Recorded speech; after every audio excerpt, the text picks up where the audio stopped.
પ્રકાશજી રમેશજી ઠાકોર, એમનો દીકરો આજે બીએસએફ બોર્ડર સિક્યુરિટી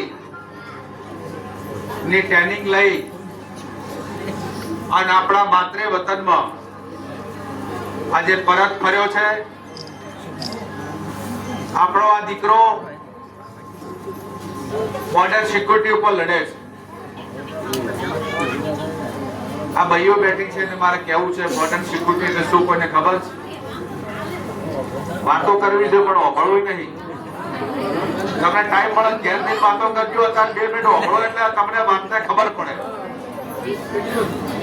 આ દીકરો બોર્ડર સિક્યુરિટી ઉપર તમારી રક્ષા કરે છે, દેશની રક્ષા કરે છે.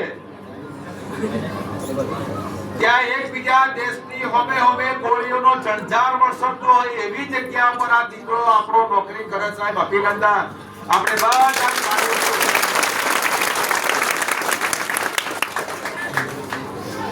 આ દીકરાના આપણા બાપા રમેશજીને મેં પૂછ્યું કે તમારે દીકરા કેટલા? તેમણે કીધું 2 દીકરા છે. અને મેં કીધું દીકરીઓ કેટલી? તો કે મારે 4 દીકરીઓ છે. અને મેં કીધું જમીન કેટલી? તો કે સાહેબ 5 વીઘા જમીન છે. વાત બરાબર ને? હું કદાચ ખોટું ના બોલતો. હવે આપણા ગામની અંદર 25 વીઘા 20 વીઘા 15 વીઘા 10 વીઘા જમીન વાળા કેટલા?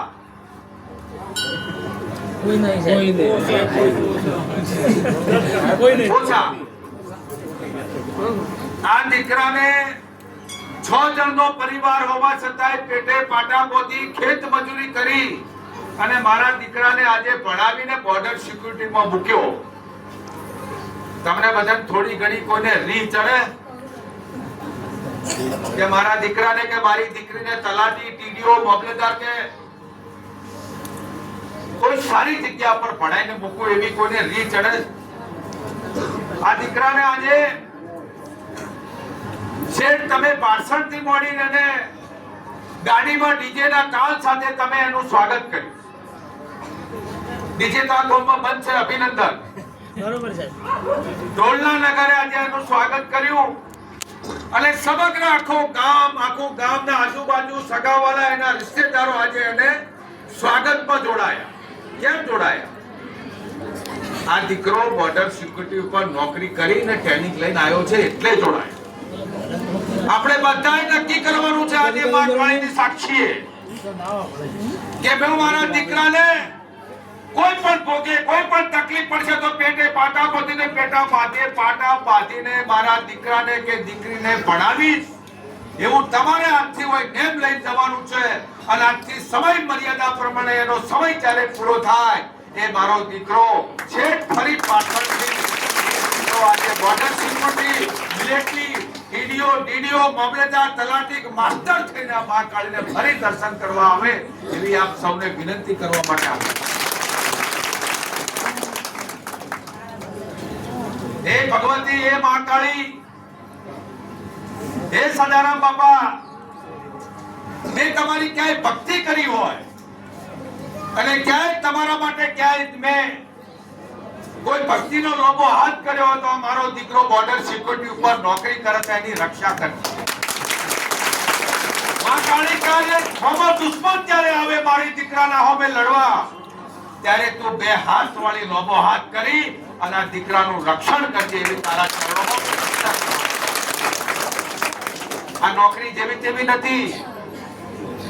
તેને સમજાય અને બરાબર છે નોકરી જેવી તેવી નથી. બંદૂક સાથે લડવા વાળી નોકરી છે સાહેબ. અને એના મા બાપને, એને મમ્મીને, એના પપ્પાને અભિનંદન આપું સાહેબ કે આ દીકરાને આજે બોર્ડર સિક્યુરિટી ઉપર એને લડવા માટે જે મૂકી અને ખૂબ ઠાકોર સમાજમાં ખૂબ મોટું ઉદાહરણ પૂરું પાડ્યું છે. એના 2 સાથી મિત્રો આજે કુવારા ગામના ભીલ સમાજના 2 દીકરાઓ પણ એની સાથે છે. આજે એના તો હું જઈને આવ્યો છું. એ પોતે 3 જણા લગભગ સાથે હતા. 3 જણા સાથે હતા એટલે એને હથવારો મળ્યો છે. એટલે આમ તો હથવારો હોય નહીં પણ છતાંય તમારા બધાના આશીર્વાદથી હથવારો મળ્યો છે. એમના મા બાપને ધન્યવાદ પાઠવું છું.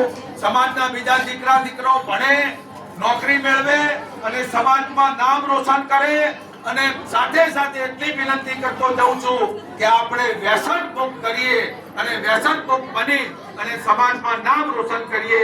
આ મારી સાથે તાલુકા કોંગ્રેસ સમિતિના પ્રમુખ હાજીભાઈ, જિલ્લા પંચાયતના ભાઈ સદસ્ય અને દંડક શ્રી અને વિપક્ષના નેતા ભાઈ શ્રી વધુજીભાઈ, સરપંચ શ્રી અને બધા જ ગામના આગેવાનો આ બધા પધાર્યા છે. મોટી સંખ્યામાં ગામવાળો પધાર્યા, મારું સ્વાગત કર્યું, મારા દીકરાનું સ્વાગત કર્યું, બદલ આપ સૌનો ખૂબ ખૂબ આભાર.